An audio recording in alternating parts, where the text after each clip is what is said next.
What if an ordinary black hole could someday give birth to a new universe by overflowing into its own energy sea? In the energy filament theory, this is not mysticism, it's a medium question. Are the sea conditions inside and outside the hole truly the same kind of vacuum, or are they different enough to decouple? The punchline first: not every black hole can be a mother. Most black holes, even if they slowly evaporate, leaking energy that gets quickly assimilated by the surrounding energy sea, like a drop of hot water returning to the same pot of soup. To form an independent universe, you would need a mother-class black hole, so large that the interior can maintain a long-lived different recipe from the outside. A recipe that does not easily mix. The difference is not just temperature. It is the relay beat, the response efficiency, and the window where stable structures can exist. Two vacuous could both look empty and invisible, yet transmit messages by different rules. That's why size matters. If the black hole is large enough, the high-tension boiling core can sustain a thick and long-lived interior region with distinct sea behavior, and the outside relaxation near the boundary won't wash the difference away quickly. A small black hole might briefly develop local differences, but it cannot keep a stable inside-outside separation. Anything that leaks out gets swallowed by the outside sea's dynamics and becomes indistinguishable. Now the mechanism chain. The outer critical layer is not a perfect mathematical surface. It is a threshold skin that jitters, gets hammered by tension waves, and opens momentary pores. Most of the time, those pores are short, scattered, and resealed, so you get quiet evaporation. The turning point is when the mother black hole spends down the tension budget that keeps the critical seal stable. Pores become more frequent, more connected, and the outer critical layer gradually loses the ability to close back.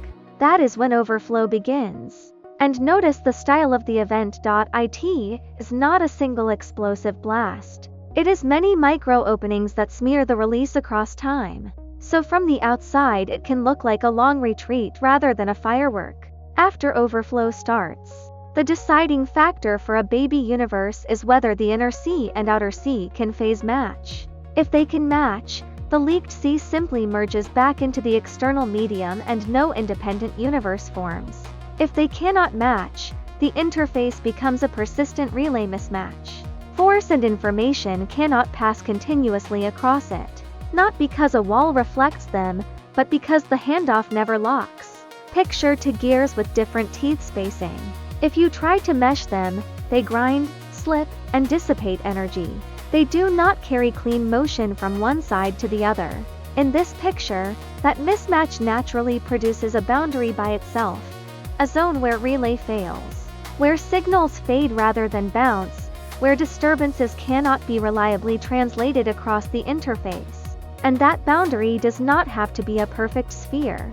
The pattern of pore openings, the black hole spin, and local sea textures can imprint asymmetry into low-order large-scale shapes, more like an irregular coastline than a manufactured shell. From the outside, all you may see is a black hole getting lighter over enormous time.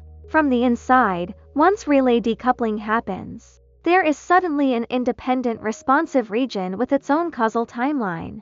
Baby universe is not a poetic label here, it means causality and propagation have been cut apart. Remember the chain: pore evaporation, outer critical failure, overflow into sea, relay breakdown into boundaries. The advantage of this idea is that it doesn't require a custom boundary rule like, this wall reflects X%. The boundary comes from media mismatch itself, whether mother-class black holes exist in our universe, and what testable heritage such an event would leave behind in the sky, is exactly the next question. Tap follow, share it on New Physics, Clear Universe.